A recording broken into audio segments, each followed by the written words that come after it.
Hi, I'm Jill, editor of Reader's Digest magazine, and here we are at the judging of the final of our great 100-word story competition. We've had thousands of entries, and right now we're looking at the children's category for the under 11s, and very fine they were too.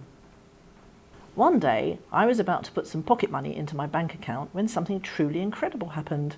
Suddenly my bank account was swapped with the Queen's. I couldn't believe how much money was in the account. I had a luxurious day, riding in limos, buying loads of cool toys and eating 30-course meals. At the end of the day, my account got swapped back. Hang on a minute, I thought. I was shocked to realise that she had spent almost all of my money too. There was only 2p left out of £18.55. What a cheek. What I loved about this one was there was a real attitude in there, and you know, at the end, what a cheek!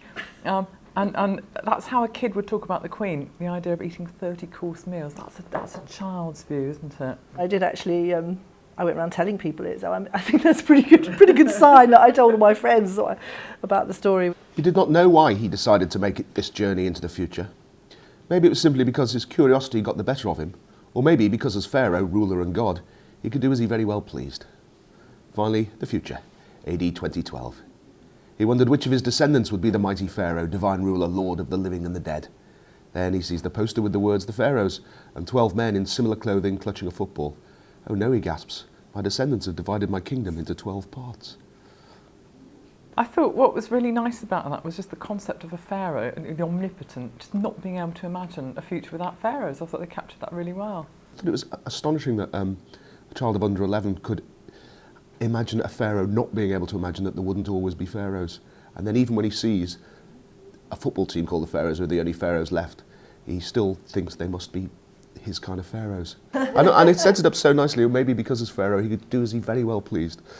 And yes, there's a future without pharaohs, unimaginable. It is, it's lovely. It's just someone using their imagination in a very interesting way, and with that lovely sense of passing of time.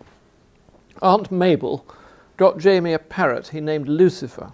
His eyes shone like diamonds, but with a wicked glint. His gorgeous, radiant colours were extremely attractive, and he charmed all that saw him.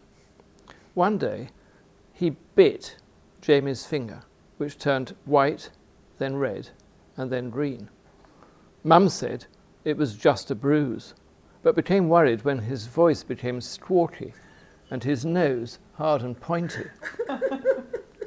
When Aunt Mabel heard this, she felt awful and returned Lucifer to the pet shop, and only then did she see the sign hanging outside the shop that read, "Vampire parrots for sale." Well, I thought this was marvellous because it had a surprise ending, which I think all good short stories should have, and it was wonderfully silly, and it was funny.